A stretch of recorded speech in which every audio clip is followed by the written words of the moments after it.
আজকে আপনাদের দেখাবো কিভাবে একটি মিলবেট ফুল ভেরিফাইড অ্যাকাউন্ট খুলবেন এবং অফিসিয়াল প্রোমো কোড ব্যবহার করে 100% বোনাস নেবেন। মিলবেট অ্যাপ একটি বেটিং অ্যাপ, যে অ্যাপটির মাধ্যমে আপনি বিভিন্ন ধরনের স্পোর্টসে বেটিং করতে পারবেন। আর আছে গেমস খেলে টাকা আয় করার সুবর্ণ সুযোগ। যাদের ফোনে মিলবেট অ্যাপসটি নেই তারা যে কোনো ব্রাউজারে গিয়ে এই অ্যাপসটি ডাউনলোড করে নেবেন। তো বন্ধুরা, আর দেরি না করে চলুন জেনে নেই মিলবেট অ্যাপ কিভাবে অ্যাকাউন্ট খুলবেন।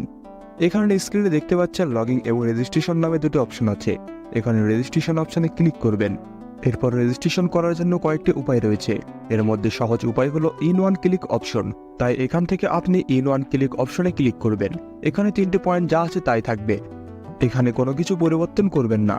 এখন সবচেয়ে ইম্পর্টেন্ট পয়েন্টটা আসা যাক, আর এটি হচ্ছে প্রোমো কোড। এই ঘরে আমাদের অফিসিয়াল প্রোমো কোডটি ইউজ করবেন এবং কোনোভাবেই ভুল। আমাদের স্ক্রিনে দেওয়া অফিসিয়াল প্রোমো কোডটি হল 3টা বড় হাতের 8-10। আমি আবারও বলছি, আমাদের অফিসিয়াল প্রোমো কোডটি হল 3টা বড় হাতের 10। প্রোমো কোডটি ইউজ করলে আপনি 24 ঘন্টা টাকা ডিপোজিট এবং উইথড্র করতে পারবেন, কোনো রকম ঝামেলা হবে না। তাই প্রোমো কোডটি এখানে অবশ্যই সঠিকভাবে দেবেন, কারণ প্রোমো কোডটি যদি সঠিকভাবে না দেন তাহলে কিন্তু আপনার অ্যাকাউন্টটি 100% ভেরিফাইড হবে না। তো প্রোমো কোডটি সঠিকভাবে দেওয়ার পরে নিচের খালি ঘরগুলোতে এক এক করে টিক দিয়ে নিচের এই আইকনটিতে ক্লিক করে দিবেন। এরপর ওয়ার্ড ভেরিফাইড অপশনটি চলে আসবে, এরপরে খালি ঘরে ক্লিক করে দিবেন। এরপরে এখানে কিছু নির্দিষ্ট ফটো সিলেক্ট করবেন। তো এগুলো সিলেক্ট করে নিচের ভেরিফাইড অপশনে ক্লিক করে দিবেন। এর সাথে সাথে আপনার ওয়ার্ড ভেরিফাইড করা হয়ে যাবে এবং আপনার অ্যাকাউন্টটি খোলা হয়ে যাবে। এই যে দেখতে পাচ্ছেন আপনার অ্যাকাউন্টের ইউজার নেম এবং পাসওয়ার্ড চলে এসেছে। ইউজার নেম এবং পাসওয়ার্ড খুবই ইম্পর্টেন্ট, কারণ এটি ছাড়া পরবর্তীতে আপনি আপনার অ্যাকাউন্টে লগ ইন করতে পারবেন না। এটিকে অবশ্যই স্ক্রিনশট দিয়ে অথবা নোটপ্যাডে লিখে রাখবেন। এরপর নিচে নেক্সট বাটনটি ক্লিক করার সাথে সাথে আপনার অ্যাকাউন্টটি অটো লগ ইন করা হয়ে যাবে। দেখবো আমাদের অ্যাকাউন্টে আমরা কিভাবে ভেরিফাই করব। এজন্য আমরা নিচের এই মেনু বাটনে ক্লিক করে দেব এবং আমরা দেখব আমাদের সামনে এমন একটি পেজ চলে এসেছে। এখানে উপরে দেখা যাচ্ছে পার্সোনাল প্রোফাইল, এখানে আমরা ক্লিক করে দেব। এরপর ফোন নাম্বারে গিয়ে আমাদের ফোন নাম্বারটি বসিয়ে দেব এবং অবশ্যই শূন্য ছাড়া ফোন নাম্বারটি বসাবো। এরপর নেক্সট বাটনে ক্লিক করলে আপনার ফোন নাম্বারে একটি কোড যাবে এবং এই কোডটি বসাতে হবে এবং নিচের কনফার্ম বাটনে ক্লিক করতে হবে। এরপর নাম্বার ভেরিফাই করা হয়ে গেলে ব্যাকে চলে আসবো।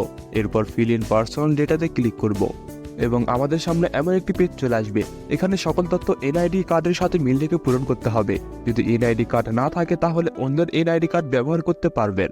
এখানে নামের প্রথম অংশ এবং শেষ অংশ লিখবেন, তারপর জন্ম তারিখটি লিখবেন, এরপর জন্মসাল মাস লিখবেন, প্লেস অফ বার্থ মানে কোথায় জন্মগ্রহণ করেছেন তা লিখবেন, এরপর রিলিজিয়ন সিলেক্ট করে তারপর বাংলাদেশ সিলেক্ট করবেন, এরপর সিটিতে ঢাকা রেসিডেন্স আপনার জেলাটি লিখে দেবেন।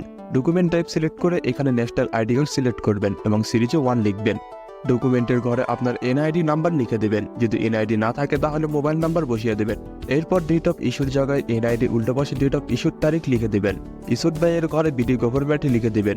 বন্ধুরা, একবার ভালোভাবে চেক করে নেবেন এবং সবকিছু ঠিকঠাক থাকলে নিচের কনফার্ম বাটনে ক্লিক করে দেবেন। একটু ওয়েট করুন। এই যে দেখতে পাচ্ছেন অ্যাকাউন্ট ভেরিফাই সাকসেসফুল হয়েছে। এখন আমরা দেখব কিভাবে অ্যাকাউন্টে টাকা ডিপোজিট করা যায়। এখানে উপরে দেখা যাচ্ছে ডিপোজিট বাটন, সেখানে ক্লিক করব এবং আপনারা দেখতে পারবেন এমন একটা পেজ চলে এসেছে। এখানে টাকা ডিপোজিট করার অনেকগুলো মাধ্যম রয়েছে। এখন আমি আপনাদের দেখিয়ে দেবো কিভাবে বিকাশের মাধ্যমে টাকা ডিপোজিট করবেন। এই জন্য বিকাশ অপশনে ক্লিক করবেন। এরকম একটি পেজ দেখতে পাবেন। এখানে 500 থেকে 20,000 টাকা ডিপোজিট করা যায়। এখানে এই যে দেখতে পাচ্ছেন তারা একটি বিকাশ এজেন্ট নাম্বার দিয়ে রেখেছে। এই এজেন্ট নাম্বারে আপনাদের ক্যাশ আউট করতে হবে। তো আমি এখান থেকে নাম্বারটি কপি করে নিব, বিকাশে অ্যাপসে গিয়ে ক্যাশ আউট করব। এই যে দেখতে পাচ্ছি এখানে আমাদের ক্যাশ আউটটি সফল হয়েছে। এখানে দেখতে পাচ্ছেন ক্যাশ আউট করার পর বিকাশ থেকে আমাদের একটি ট্রানজ্যাকশন আইডি দিয়েছে। এখান থেকে ট্রানজ্যাকশন আইডিবিটি কপি করে চলে যাবেন সেই আগের অপশনে। এরপর এই যে উপরের আপনি যত টাকা ক্যাশ আউট করেছেন সেটি লিখবেন। তো আমি যেহেতু 700 টাকা করেছি তাই এখানে লিখে দিলাম। তারপর আমরা যে ট্রানজ্যাকশন আইডিবিটি কপি করে এনেছি সেই ট্রানজ্যাকশন আইডিবিটি এখানে বসাবো। এরপর আপনি যে নাম্বার থেকে ক্যাশ আউটটি করেছেন ওই নাম্বারটি এখানে বসিয়ে দেবেন। এরপর নিচের কনফার্ম অপশনে ক্লিক করে দেবেন। তারপর আপনাদের সামনে ডিপোজিট সাকসেস নামে এরকম একটি লেখা চলে আসবে। তার মানে আপনার ডিপোজিট রিকোয়েস্ট তাদের কাছে সফলভাবে চলে গিয়েছে। তারপর 5 থেকে 10 মিনিটের মধ্যেই দেখবেন আপনার অ্যাকাউন্টে টাকাটি যোগ হয়ে গিয়েছে।